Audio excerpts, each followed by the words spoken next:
which is there is this notion that if you are X years of age, you should invest 100 minus X of your wealth into equities and the rest into fixed income. What are your thoughts around this? Yeah, this is the classic what do you call a portfolio, right? That you say that when you are looking to deploy your money, as you get older, you want to have less risk on your portfolio, and therefore you need to have a higher allocation to fixed income. And when you're young, you have greater ability to take risk, and therefore you can have a higher allocation to equity. It makes perfect sense. The crucial difference, why I have a little bit of a issue with simple models like this is that what is it that you're using the money for? If you're using your investments largely for yourself, a model like this works great, right? So you save, and then when you retire, you're going to live off that money. Perfect, makes a lot of sense. But most of us aren't investing like that, right? Because when you, for example, take my own case, the way I look at my own portfolio is I kind of look at 3 buckets in some sense. One is what I call commitments.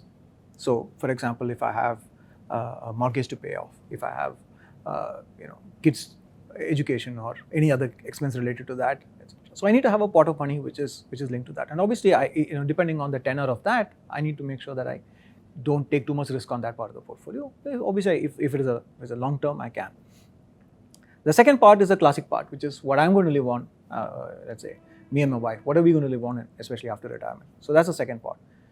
And then what's left over, right, is either blow up money, right, or legacy. And for many of us, that part actually is important.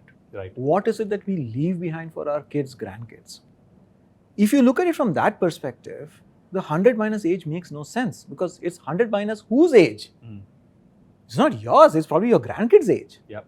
So therefore your allocation may actually benefit from a much greater allocation to equities than what the model suggests, right?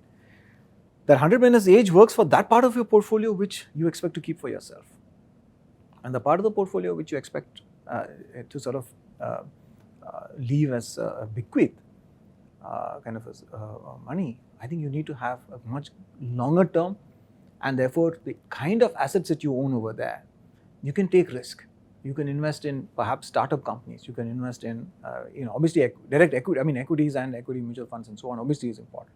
But you can take different kind of risks, which different kind of investments which pay off over a much longer cycle than you think. So I think we have to have this sort of in our minds. We need to have a clear understanding of what my portfolio looks like.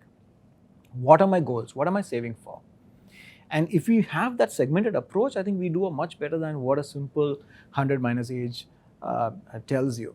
I keep talking to a lot of investors, and especially people who are significantly older, maybe into the 60s and 70s. And when I tell them this, it's like a light bulb goes off, right? Oh yeah, you're right. I'm not keeping this money for me. Right. And so I think and we are not really trained to, why do we do this 100 minus age? Because some US textbook probably said that. Right. But we are not living like Americans. Right. In America, what happens? When you're 18 years old, you get kicked out of your parents' house. And then you live on your own, and then the parents live on their own. That's not the way we work.